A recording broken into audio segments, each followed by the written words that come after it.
And on this Wednesday, March 12th, 2025 edition of Newsmakers, the U.S. Department of Education is warning some 60 colleges nationwide, including the University of Washington Seattle campus, Pacific Lutheran University, Eastern Washington University, and Whitman College, about alleged antisemitism on campus.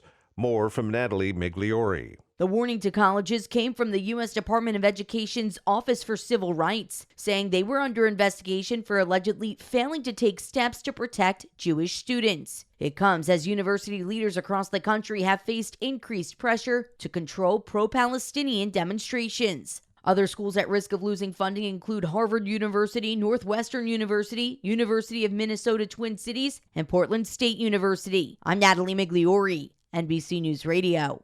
The Meade School District in the Spokane-area is asking the Trump administration to intervene in its battle against transgender athletes participating in female sports. The school district says it's concerned about losing federal funding. President Trump issued an executive order banning transgender athletes from competing in women's sports. Washington state law, however, bans discrimination on the basis of gender identity. The school district says they want the federal agencies to clarify whether federal or state law applies. A federal judge has issued a preliminary injunction against Trump's order. The U.S. Department of Agriculture has decided to freeze millions of dollars in funding for the University of Maine school system. The USDA started looking into the system for gender-related civil rights violations after a public dispute between President Trump and Governor Janet Mills. Trump and Mills argued over the president's executive order that banned transgender athletes from women's sports.